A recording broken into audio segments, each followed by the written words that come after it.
This is an ABP Life podcast.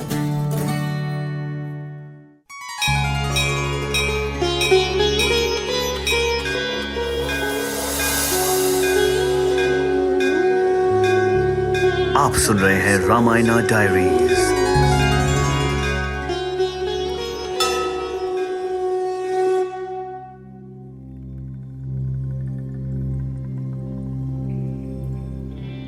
कहते हैं कि औषधि मिली तो बीमारी टली, और साथ ही ये भी कहते हैं कि औषधि हो तो रामबाण औषधि होनी चाहिए।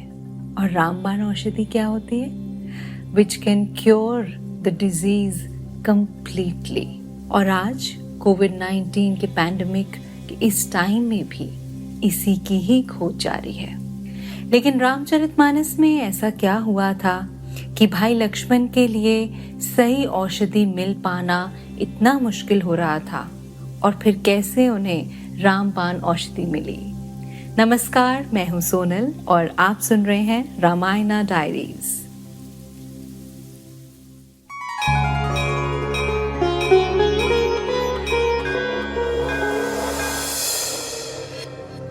रामचरितमानस के लंका कांड में चलते हैं और जानते हैं सही औषधि का पता किसने बताया था और कौन उसे लेकर आया था।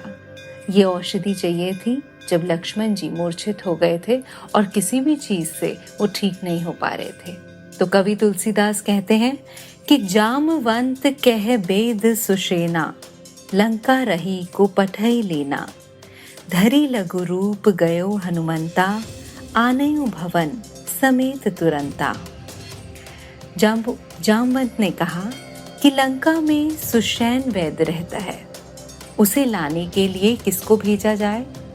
तो हनुमान जी छोटा रूप धर कर गए और सुषैन को उसके घर समेत तुरंत ही उठा लाए।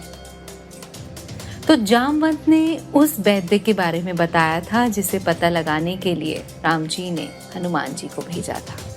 और उसके बाद वहाँ एक परीक्षा भी हुई थी जब हनुमान जी का सामना कालनेमी से हुआ था, जिसका एक डिटेल में डिस्क्रिप्शन है। पर कालनेमी से निपटने के बाद जब हनुमान जी को औषधि वाला पर्वत मिला तो क्या हुआ?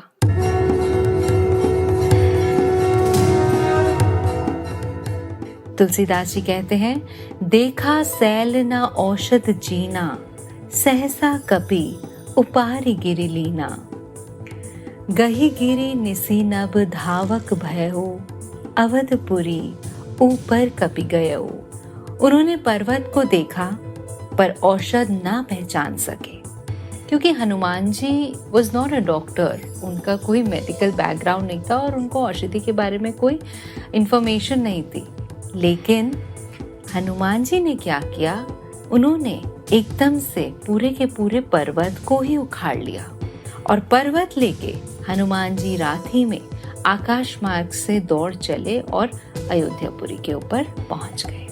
तो रामचरितमानस में औषधि की बहुत ही इंपॉर्टेंस बताई है, क्योंकि सही औषधि होना बहुत जरूरी है। सही टाइम पे मिलना, सही औषधि होना, ये दोनों चीजें बहुत जरूरी है। तो कहते हैं कि प्रकृति में उपलब्ध औषधीय गुणों से ही उनका ट्रीटमेंट हुआ था, लक्ष्मण जी का ट्रीटमेंट हुआ था। एंड अपार्ट फ्रॉम एफर्ट्स, जो हनुमान जी गए, उन्होंने परीक्षा का सामना किया और फिर वो संजीवनी बूटी लेकर आए, पर इसका ज्ञान होना कि कौन सी बूटी से लक्ष्मण जी ठीक होंगे, उनकी बीमारी के लिए कौन सी बूटी जरूरी है, वो भी उतना ही जरूरी था। तो साथ ही तुलसीदास जी ने विस्तृत रूप से इन औषधीय गुणों से भरपूर प्राकृतिक जड़ी बूटियों का उल्लेख साथ ही में किया है, जिसमें एक एक औषधि और जितनी भी जड़ी बूटियां जो उनको ठीक करने के काम आई थी उसका बहुत डिटेल में डिस्क्रिप्शन है। तो जब हम रामचरितमानस को डिटेल में समझेंगे तो जानेंगे कि प्रकृति में उपलब्ध औषधियों तत्वों का इतना मतलब जो काम वो कर सकते हैं वो काम और कोई कर ही नहीं सकता। तो इसलिए हर एक औषधि इम्पोर्टेंट है। साथ ही साथ रामचरितमानस में वनस्पति का भी बहुत ही अच्छे से वर्णन किया गया है। बहुत ही अच्छे से वर्णन किया गया है। द प्लांट्स एंड ट्रीज जो हमारे एनवायरनमेंट में ही है, हमारे आसपास ही बहुत सारी चीजें हैं। आजकल हम धीरे धीरे we are going back to our basics and अभी कोविड के टाइम पे जब हमें दवाई और इसका प्रॉपर ट्रीटमेंट नहीं मिल पा रहा है, प्रॉपर मेडिकल सॉल्यूशन नहीं निकल पा रहा, तो हम जिसे देसी इलाज बोलते हैं, देसी नुस्खे बोलते हैं, ये क्या है? ये हमारे आसपास के हमारे एनवायरनमेंट की ही चीज़ें हैं और वो भी काफ़ी कामयाबी है। बहुत लोग उससे ठीक हुए हैं, जिन औषधियों से काढ़ा बनता है, हर दिन जो लोग काढ़ा पी रहे हैं, इनका भी बहुत महत्व है।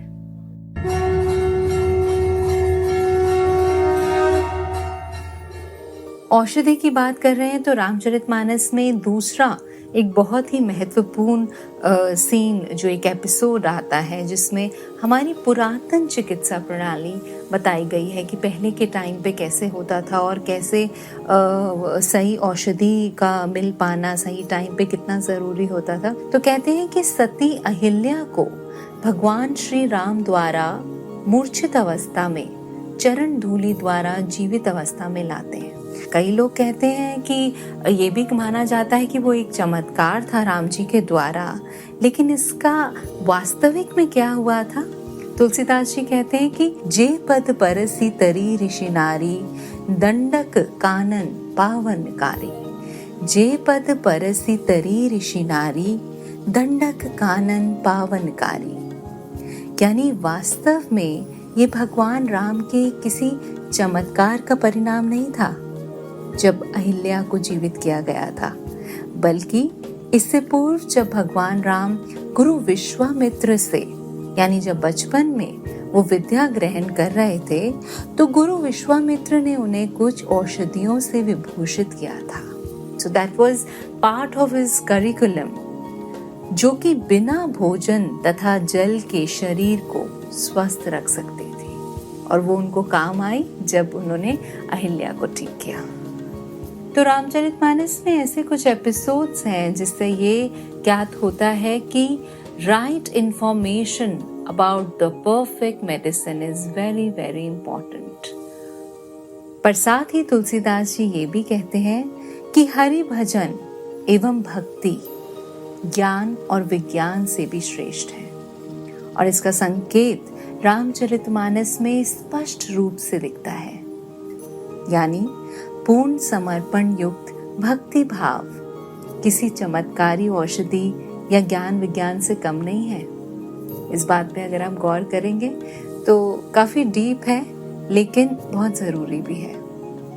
तो आप तन और मन से अपना ख्याल रखिए, क्योंकि जितना हमें दवाइयों की ज़रूरत है इस टाइम पे, जितना हमें मेडिकल असिस्टेंस की ज़रूरत है, उतनी ही हमें धर्म की भी ज़रूरत है, उतना ही हमें जाप की भी ज़रूरत है और अपने मन को शुद्ध करने की ज़रूरत है। तो स्टे सेफ, स्टे ब्लेस्ड। आप सुन रहे थे Ramayana diaries with Sonal.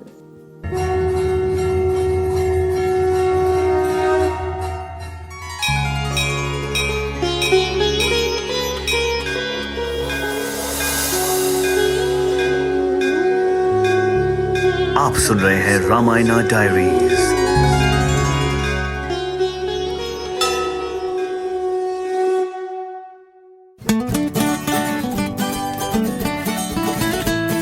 This is an ABP Life podcast.